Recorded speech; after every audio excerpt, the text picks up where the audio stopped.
Turning 65 this week. Lot swirling through my head, a lot of thoughts, a lot of reflections, a lot of considerations, and I just felt compelled to kind of share some things with you. I have spent most of this year thinking about where I thought I would be by now. And what's interesting is that the closer I got to my birthday, the more the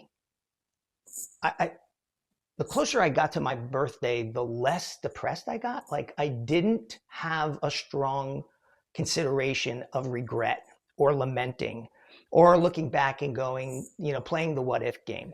I really came to a very significant point of clarity around what the last 5 decades have been about. So 65, so it means I'm dating back to 15 years old over the last 5 decades. Those first 15 years just being a kid and growing up and stuff. But certainly the last 5 decades have been a very interesting journey. And I know where I was at 15 and what I thought I would accomplish and what I thought I wanted to do, and I can kind of walk you through that process. But the reality is that as I really think about those last 50 years, I realize that I've been using the wrong language to describe that journey.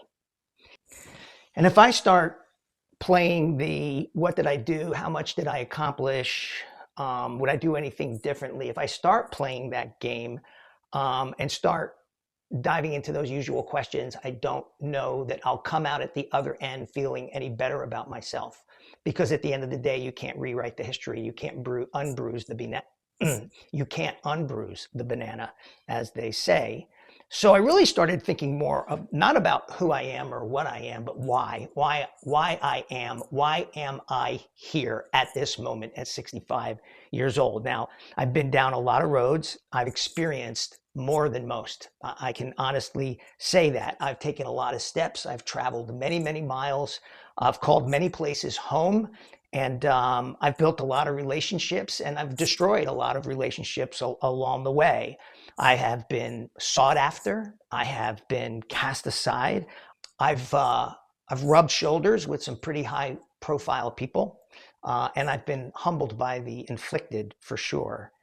And as I allow myself to kind of look back at these last 50 years, I really think to myself, man, I've done a lot. I've been a lot of places. I've done a lot of things. And certainly nobody is going to throw a pity party for me or pass a hat to help me out, as it were. But I started to think that I was tired, that I was exhausted. And then suddenly I got closer and closer to 65. And I'm realizing I feel refreshed. And I'm wondering why. Like, where is this coming from? And then it kind of hit me. I started off life believing that I wanted to be a creator, and then I ended up drifting into what I thought was this life of doing. But now that I look back at it, I realize that I've actually been creating all along. I just wasn't willing to accept it as that.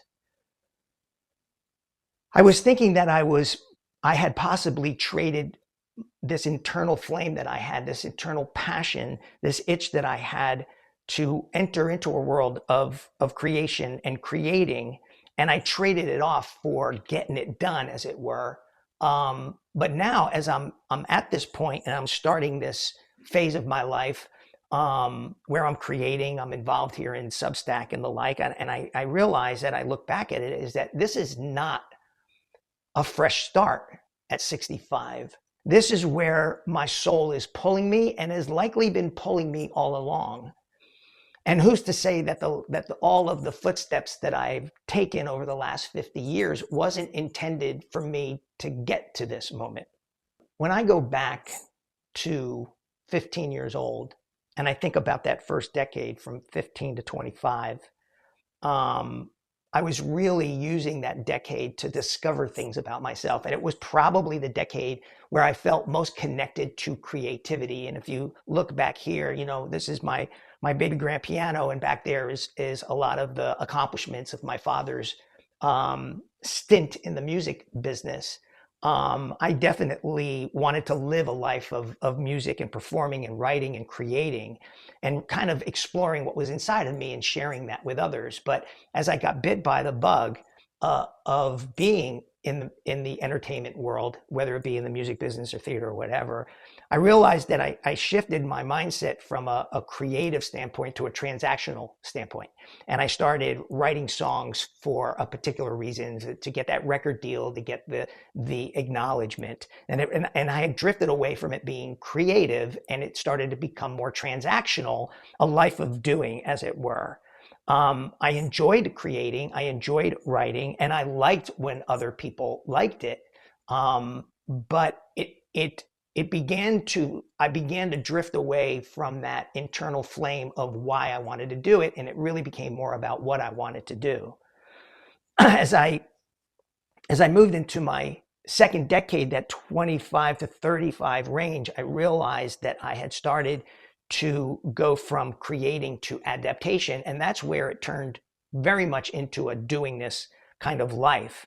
My relationships, my first marriage, expectations from others, not having a college education, barely graduating high school, trying to figure out how I was going to provide, really obsessed me. It became very important to me. And I learned how to be useful. I learned how to provide. I learned how to create success for myself. But what I was really doing was I was training myself to be the person that I thought others expected me to be. And so my creativity at that point went into the closet, and I was still leaning into that feeling of what it was like to be creative, but I was hiding it from people. And I always thought that the detour would be kind of temporary. But it wasn't, certainly wasn't. Now, my third decade, I started to reconstruct, right? So that 35 to 45, I started to reconstruct. I had my first marriage had failed, and it forced me into a new life of taking inventory about who I was spiritually, financially, physically, relationally, professionally. I got remarried, started that new relationship, and that relationship gave me kind of a hope of a new beginning. But it definitely then, I started to get onto this speed train of creating prosperity, right? That was the transaction. Again, I associated it with doing, but it really, as I look back on it, it was all part of this creative process that I believe that was in me. My creative process, my creative soul, my creative spirit was moving me in this direction to satisfy a gap, a void in my soul. To me, it appeared like doing, but now that again I look back at it, it was definitely a decade of creating. But what was I creating? I was creating family, I was creating relationship, I was creating prosperity, I was creating career. Then came my fourth decade. My fourth decade was performative, not performing in terms of producing a result, but performative in terms of putting on a show. I created a branded persona for myself. I was so loaded with self-doubt, but I didn't want anyone to see that. So I had to create this persona of capacity and confidence and success and being formidable. And it served a purpose. It served a great purpose because it allowed me to accomplish a lot of things. I can tell you through that period, as I was building that life and building that career, particularly in my profession, I found that the most gratifying moments for me was when I was in a mode of helping others create success for themselves, that mentoring, that kind of coaching. So while I was doing all of the things that a chief sales officer would do, I really kind of leaned into how do I help others create success for themselves. Now, the fifth decade, which is 55 to 65, if you're doing the math, was a season of collapse.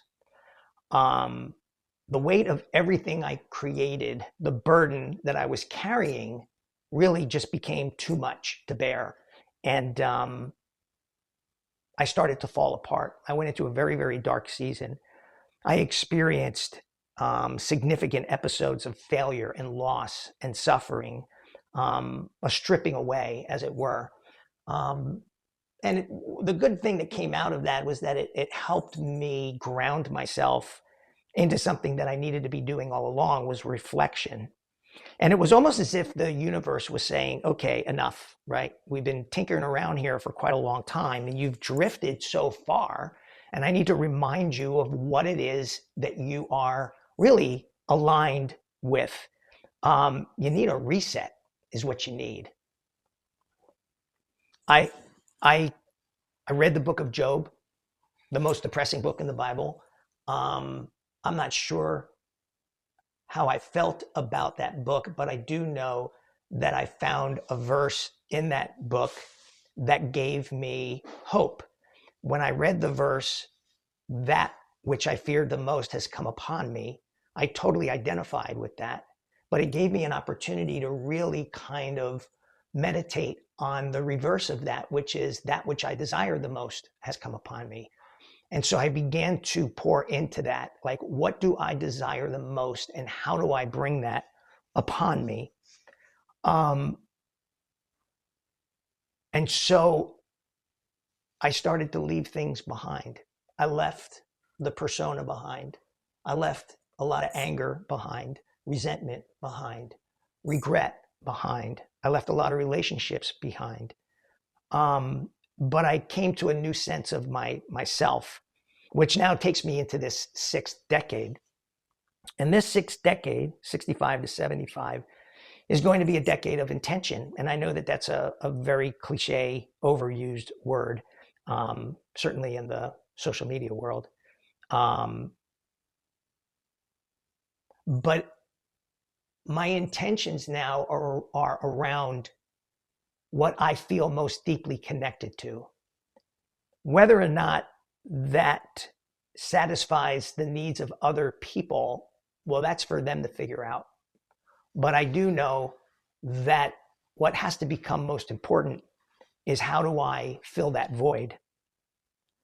I want to create a life where I feel authentic. I want to create a life where I feel powerful. I want to create a life where I feel intentional.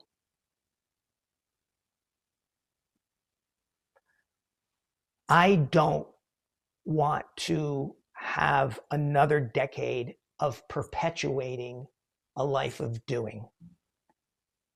I don't want to wind down. I don't want to retire. I feel renewed. And I want to be real purposeful about creating and seeing what comes next. You'll see that there are two phrases associated with what I'm building here. One is creating from scratch, and I'm going to explain that in a future posting, but it's really about, how do you build something from nothing? And you're going to hear the phrase creating authentic purpose, which is really CAP. I go by Arnie Cap. So creating authentic purpose is kind of the phrase that aligns with the acronym of the first three letters of my last name. Creating authentic purpose is part framework, it's part curiosity, it's a whole lot of reflection. I thought I had a formula for this at one point, but I now see that I don't, that it's not a formula. I really have a matrix of reference points. So I'm writing here and posting here because I'm still figuring life out. And I want to create something wonderful and beautiful and noble based on the seeds of purpose that God placed in me. And I'm going to explore this topic of creating from scratch, and I hope you'll join me.